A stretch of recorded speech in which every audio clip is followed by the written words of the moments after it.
Tatalakayin bukas sa Supreme Court en banc ang petisyon para umusad na sa Senado ang impeachment trial laban kay Vice President Sara Duterte. Ayon sa ilang kongresista, hindi na dapat gawing excuse ang eleksyon para i-delay ang trial. Nasa frontline ng balitang yan si Marian Enriquez.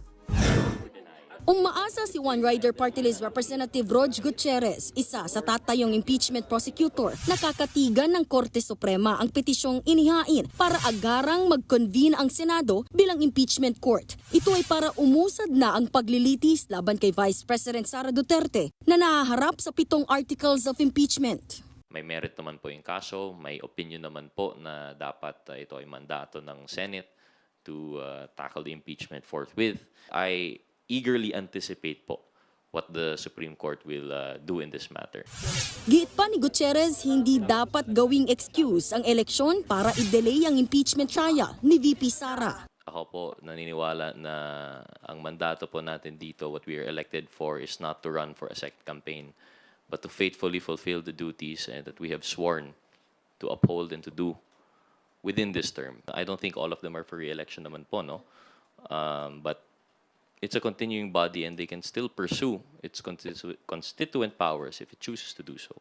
Ayon sa Korte Suprema, tatalakayin sa en banc session bukas ang inihaing petisyon. Iraraffle ang petisyon para matukoy kung sinong mahistrado ang mga ngasiwa rito. Posible rin na hinga ng komento ng Korte Suprema ang Senado kaugnay nito. Noong nakaraang linggo nang ihain ng abogadong si Catalino Generillo Jr. ang petisyon sa Supreme Court, hindi raw dapat i-delay ng Senado ang duty nito kahit naka-recess ang sesyon. February 5 nang i-transmit ng Kamara ang Articles of Impeachment sa Senado, ilang oras lang bago matapos ang sesyon. Una nang sinabi ni Senate President Cheese Escudero na baka pagkatapos pa ng State of the Nation Address ni Pangulong Bongbong Marcos sa Hulyo, magsisimula ang impeachment trial. Wala pa silang bagong pahayag sa hakbang ng Korte Suprema. Nagbabalita mula sa Frontline, Marian Enriquez, News 5.